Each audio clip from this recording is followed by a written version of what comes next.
ஏன்னா இப்ப பாத்தீங்கன்னா வந்துட்டு அரசியல் தமிழ்நாட்டு அரசியல் களம் அப்படின்னு பாத்தீங்கன்னா வந்துட்டு அது ஒரு சரியான போக்குல போதா அப்படின்னு பாத்தீங்கன்னா வந்துட்டு அதுல நிறைய விமர்சனங்களை தான் சம்பாதிக்கிறாங்க.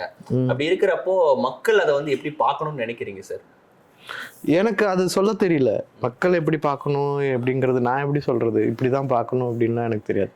நான் ஒரு சினிமால இருக்கிறதுனால எனக்குன்னு ஒரு பொலிட்டிக்கல் அறிவு இருக்குது.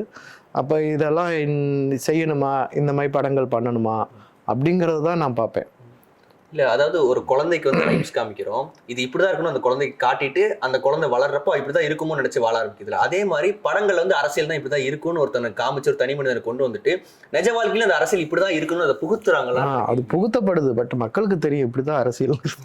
எப்படி அரசியல்ங்கிறது எல்லாருக்குமே தெரியும். ஏன்னா நாலேஜ் வந்து இப்போ அதனுடைய தெரியிற நாலேஜ் இப்போ உங்கள்கிட்ட கேட்குறேன். நீங்கள் வந்து சொந்த ஊர் திருநெல்வேலி, நீங்கள் உங்கள் ஊர் எம்எல்ஏ பேர் என்ன? கண்டிப்பா தெரியாது சார்.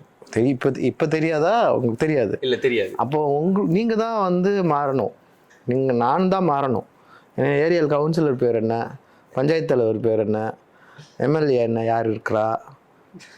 இதெல்லாம் நான் தெரிஞ்சுக்கணும். நான் தெரிஞ்சுக்காம 5 வருஷத்துக்கு ஒரு தடவை ஓட்டு மட்டும் போட்டுட்டு சும்மா இருப்பேன். அப்புறம் வந்து இவங்க அப்படி வராங்க, அவங்க இப்படி வராங்க, இதை நான் இப்படி பார்க்கறது, இப்படி நான் அப்படி பார்க்குறேன்னு சொல்றதுல பிரயோஜனம் கிடையாது. கண்டிப்பா சார். அப்ப நம்மளா பொறுப்பெடுத்துக்கணும்னு நினைக்கிறீங்க? அதாவது முன்னாடி சின்ன வயசுல வந்து இந்தியா படம் போட்டிருக்கோம். ஒரு மேப் கொடுப்பாங்க, அதை கிழிச்சிடுவாங்க. கிழிச்சிட்டு இதெல்லாம் கரெக்டாக சேரு அப்படின்னு சொல்லுவாங்க. அப்படியே சேர்த்துட்டு இருப்போம், ரொம்ப கஷ்டப்பட்டு சேர்த்துட்டு இருப்போம். அந்த மேப்பை திரும்பி பார்த்தீங்கன்னா அந்த கிழிஞ்ச பாகத்தில் சில கண்ணு மூக்கெல்லாம் தெரியும். செஞ்சிருக்கீங்களா? பின்னாடி ஒரு ஒரு மூஞ்சி மட்டும் இருக்கும். அந்த மூஞ்சியை வந்து நீங்கள் அரங்கா இது பண்ணீங்கன்னா, இப்படி திருப்பினீங்கன்னா மேப்பு நாடு ஒழுங்காக வந்துடும்.